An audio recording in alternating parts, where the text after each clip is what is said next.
ئەمە دۆخی عێراق لەبارەی خزمەتگوزاری و کارەبا دێنە سەر دۆخە ئەمنیەکەی کە ئێستا ئەمریکا بڕیارێکی لە ناکاوی دا کە باڵۆزخانەکەی چۆڵ بکات با وڵاتیانی وتووە سەردانی عێراق مەکەن. هەموو شتێک ئەگەرێکی کراوەیە لە عێراقدا، چ درۆن بێت، چ تەقینەوە بێت، ڕەفاندن بێت، کوشتن بێت، بۆی ئاگاداری خۆتان بن و سەردانی عێراق مەکەن. لەبارەی ئەم بڕیارە ئەنەی ئەمریکا و دۆخی ڕۆژهەڵاتی ناوەڕاست گفتوگۆکەم لەگەڵ بەڕێز جۆن گەزی بەڕێوەبەری نیوزماکس لە کۆشتی سپی. بەڕێز جۆن سڵاوتان لێ بێتۆم کاتتان باش. ئەم بڕیارە لە ناکاوی ئەمریکا چی بوو؟ دۆخی ڕۆژهەڵاتی ناوەڕاست بەرەوکوێ چێک ئەمریکا بڕیارە دات باڵۆزخانەکەی لە بەغداد چۆڵ بکات و هەروەها ئاگاداری بداتە باڵۆزخانەکانی لە کۆیت و وڵاتانی دیکەش.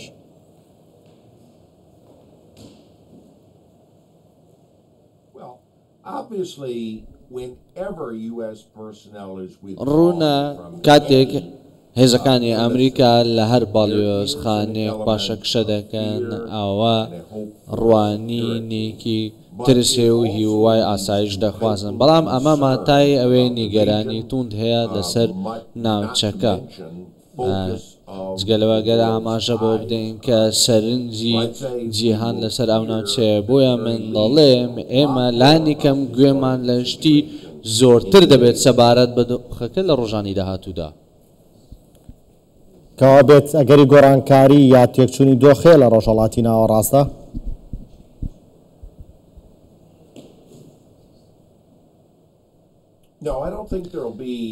نەخێر، من بڕوام وانە کارەکە بەم شێوێ بێ. ڕاستیەکە ئەوەیە کە ئەوان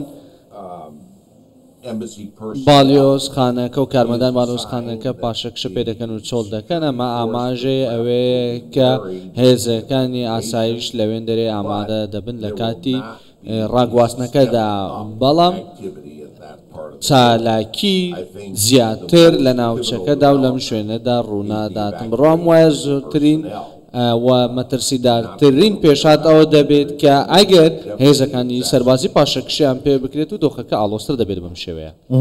پێتان وایە لاگەری ڕێنەگەیشتن بە ڕێکەوتنێک یان لێگەیشتنێکی سەرەتاییتر لە نێوان تەهران و واشنگتۆن دۆخەکە ڕوامێنێتەوە؟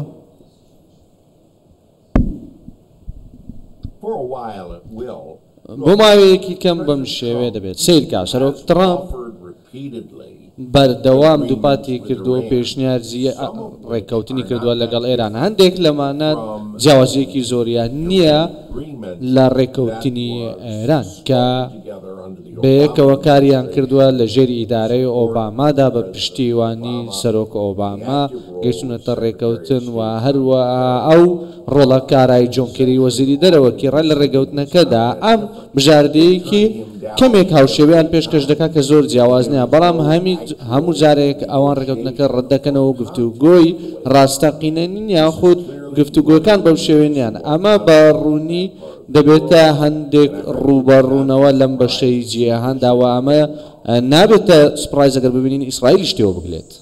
بەڵێ هەندێک زانیاری هەن یاخود دەتوانین بڵێ هەندێک بۆ چوونی شەش بار لەواکەن کە گوایە ئیسرائیل ناوێت ئێران و ئەمریکا بگەنە ڕێککەوتن، بۆیە پێشەوەی لە یەکشەمەی داهاتوو یان لە ڕۆژانی داهاتووە هەر بیانەوەی هەردانیشتێک هەردانوستانێ بکەن پێشەوە ئیسرائیل هەوڵەدا گورزێکی سەربازی لە ئێران بدات بۆ ئەوەی دانوستانەکان شکست بێنن. ئەمە وایە؟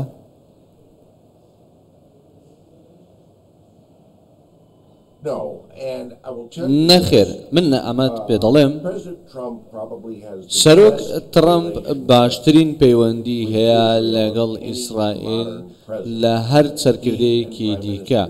ئەو سەرۆک وەزیران نەتەنیاهۆ زۆر لە یەک نزیکن، هەرچەندە لە ڕابردوودا جیاوازیانە هەبووە و باڵیۆز مارک کەسێکە لە ڕووی کەساتیەوە نزیکە لە هەردوو لاوە. بە شێوەیەکی گشتی ئەمە واتای ئەوەیە ئەگەر سەرۆک وەزیران نەتەنیاهۆ لەم کابینەیەدا کار بکاتن و ئێستا هێرش بکاتن، ئەوە بێگومان واشنگتن دیسی ئاگادار دەکاتەوە. بڕوام وایە لەم خاڵەدا سەرۆک ترامپ هەنگاو دەنێت و پێی دەڵێت کەمێک پشت و درێژ بە. بۆیە من بڕوام وایە پەیوەندیەکان لە نێوان هەردوو ئەم پیاوەدا باشترین سیاسەتە کە ئێران هەیبێتن لە دژی هێرشکردنە سەر ئیسرائیل. بەڵێ ئێستا سەرۆک ترامپ ئەڵێت من ناڵم ئیسرائیل هێرشەکاتە سەر ئێران، بەڵام ئەگەرێکی کراوەشە هێرش بکات نازانین پێتان وایە ئەمە تەنها وەکو هەڕەشەیەکە لەوەی ئێران هەنگاوێک بێتە پێشەوە لە دانوستانەکان؟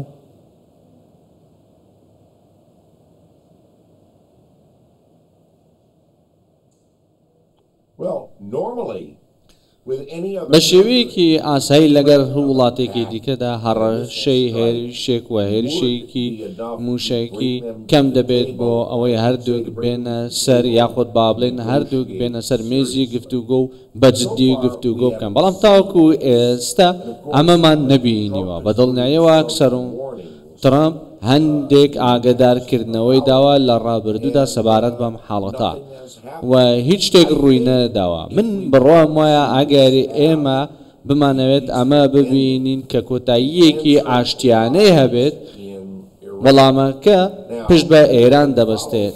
ئێستا هەر کەسێک سەیری دۆخەکە بکات دەزانێت کە ئێران دەزانێت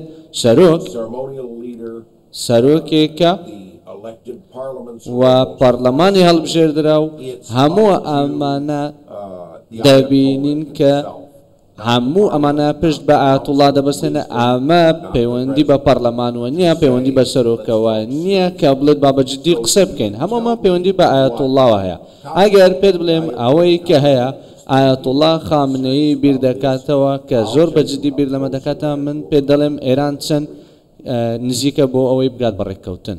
بەڵێ ئێستا ئەو بڕیارانەی کە ئەمریکا دای لەبارەی داخستنی باڵۆزخانەکەی لە عێراق و هەندێک جاریش باسەوە دەکرێت عێراقیش داوا کات کە هەردوو وڵات هەوڵ بدەن گفتوگۆ بکەن و بگەنە ڕێکەوتنێک لەگەڵ یەکتر و سەرۆکوەزیرانی عێراقەڵێت ئاڵۆزی هیچ چارەسەر ناکات، هەوڵ بدەن بە گفتوگۆ بگەنە ڕێکەوتنێک ئێران و ئەمریکا. لەم نێوەندەدا عێراق زۆر کات دەبێتە ناوەندی ململانەی ئێران و ئەمریکا. بۆ عێراق بێتە ناوەندی ململانەیە؟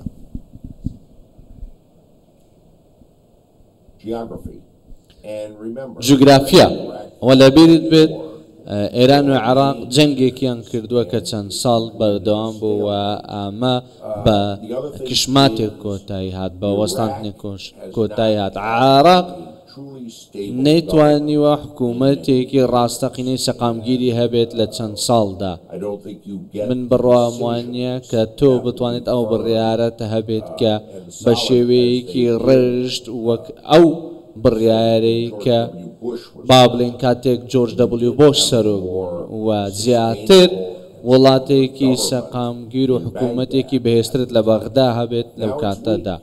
ئێستا ئەم حکوومەتە لاوازە پرسیار سەبارەت تەنیا بە خواستی پەرلەمانی شەبێت. ئایا ئەمان توانای تەواویان هەیە خاوەن بڕیاری خۆیانن؟ عێراق لە ڕووی جوگرافیەوە کەوتووەتە شوێنێک ڕێک لە تەنیشت ئێرانەوەیە و بەڕاستیش حکوومەتێکی سەقامگیری نییە کەوا دەکات بڕیارەکانی پشت بە ئێران ببەستێت. لە ئێستاوە گروپە چەکدارەکان لە عێراق هەڕەشە لە ئەمریکاکە ناگەربێت و ئەمریکا هەر جۆڵێکی سەربازی بکات هەر هێرشێ بکات بەرژەوندیەکانی ئەمریکا لە ناوچەکە لە عێراقەکەنە ئامانج. ئەمریکا تاکەی پشودرێژە بێ بەرامبەر بە عێراق کە ناتوانێت گروپە چەکدارەکان کۆنتڕۆڵ بکات.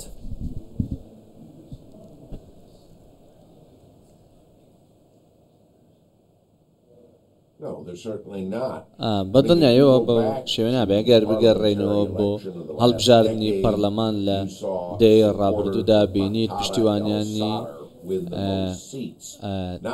سەدر زۆرترین کورسیان بردەوەنەکەوانی کە دیموکراتەکانن زۆرێک لە ئەنجومەنی ئاسایشی پارێزگاکان پشتیان بەمانە بەستیوە. من دەبێت ئەمە بڵێم کە لەگەڵ عێراقدا تۆ تەنیا پێویستیت بەوێ حکوومەتێکی سەقامگیرت هەبێت لە کاتی پێویستدا. ئێمە هیوامان بۆ ئەمە خواستوە چەند کاتێکە، بەڵام لەگەڵ ئەوەدا هاوڕام کە بەڕاستی لەو هەڵبژارنەدەدا سەرکەوتوو بوون. بەڕێز جەنگزی بەڕێوەبەری نیوزمەکس لە کۆشتی سپی لە واشنتن لەگەڵماندا بووی. زۆر سپاس بۆیەوە.